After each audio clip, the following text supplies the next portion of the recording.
You don't make a revolutionary product by trying to beat a competitor who's an incumbent. You make a revolutionary product by looking 3 steps ahead and saying, let's get to that place before that person even knows that that place exists.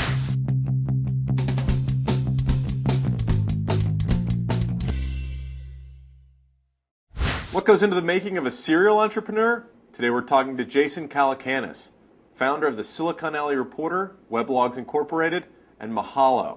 And he's also one of the most controversial CEOs around. Jason Calacanis, welcome to Dog and Pony. Thanks for having me. It's a pleasure. All right, we're going to warm you up by doing this thing we call Once Around the Track. Once around the track. Okay. I ask you a series of questions. You give me quick answers. We'll do as many as we can in about 30 seconds. Here we go. Where'd you grow up? Brooklyn, New York. Do you read newspapers? Yeah, I read about 3 a day. Who's your favorite author? I like Michael Crichton and Viktor Frankl. What do you have against Sergey Brin? Nothing. Is Pinkberry actually Soylent Green? No, but it's very expensive. Coffee or tea? Lots of coffee. New York or LA? Both. Mac or PC? Formerly PC, now dedicated to the Mac. What superpower do you wish you had? Ability to stop time. What's the worst thing you've ever been called? I think a charlatan douchebag. Okay, you've been once around the track. Do we need another search engine?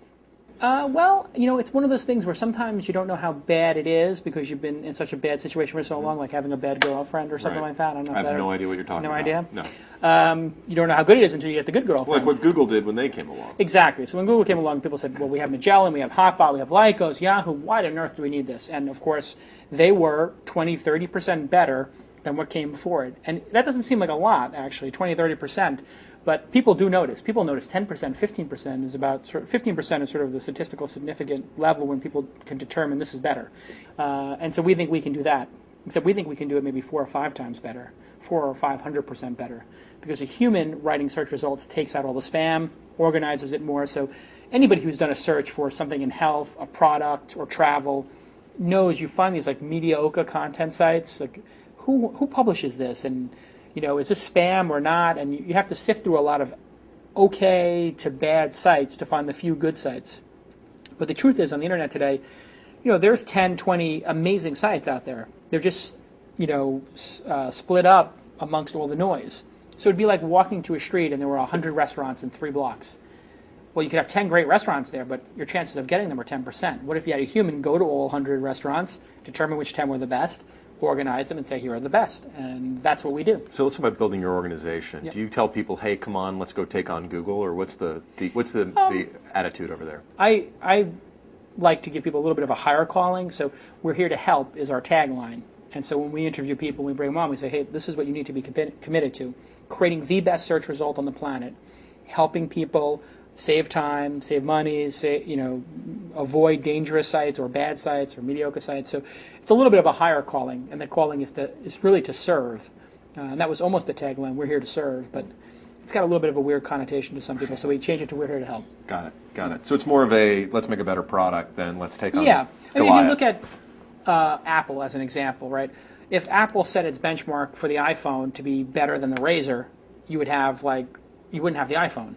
You don't make a revolutionary product by trying to beat a competitor who's an incumbent. You make a revolutionary product by looking 3 steps ahead and saying, let's get to that place before that person even knows that that place exists. So it's the competitive thing, it's a little overblown, I think. Got it. Yeah.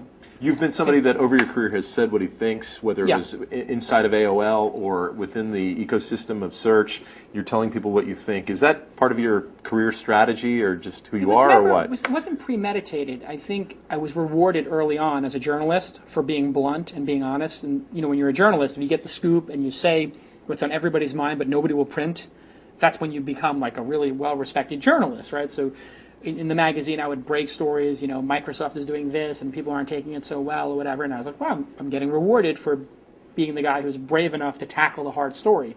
So then when I became an entrepreneur, it was just an extension of what I'd always done, which is just tell the truth and be honest and not filter myself. And then when I started blogging, that's an ultimate platform for being blunt. And I never cared about upsetting anybody in the industry because I was always an outsider. And so I've always just operated in a very blunt and honest way. And what I find is, you know, the truth shall make you free. And so even if I make a mistake, I would want to know about it early. So if my opinion is absolutely wrong, if I state my opinion as bluntly as possible and it is wrong, I'll fail fast, as Esther Dyson would say. and I'll reiterate and make the product better. So I have no ego about it. I just like to be honest and blunt and put it out on the table. What's phase 2? Where does it go from here? The first phase is what exactly is the product? How does it work? Getting the kinks out. And phase 2 is, okay, now you've got a product, you've got an audience. How do you scale it? So get more people into it, and then how do you extend it? So what do you put next to it? And I'd be lying if I knew all those answers. But that's sort of the fun part about it is, as an entrepreneur, you sort of start a mission that's very broad. We're here to help. And then you sort of, you follow your nose and you find opportunities. So that's why user testing is so important. We built a lab, actually, at Mahalo. So we have 5-10 people come in a week and use search, and we record them. So if we can compress the time between your search and your goal, that's kind of magical. So it's sort of where Google and Yahoo stop working is where we start. And that is going to provide value.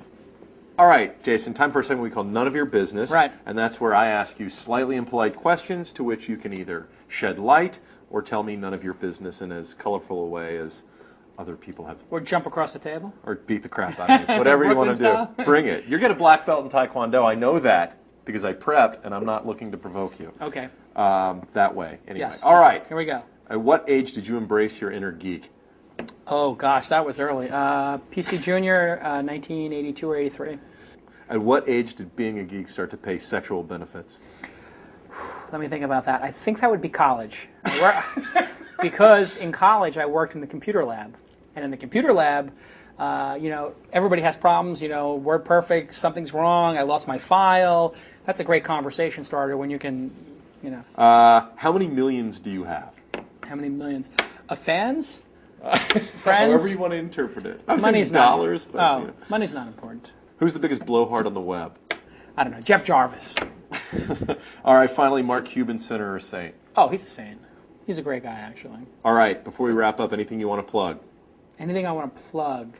Things to plug. Don't you have a search engine company now? Oh, yeah. I'm doing a search engine company called Mahalo. Mahalo.com, and it's human-powered search. Good stuff. So, yeah, it's a pleasure, All right. a pleasure being on the show. Jason Calacanis, CEO of Mahalo, and a whole lot of other stuff. Thanks for joining us on Dog and Pony.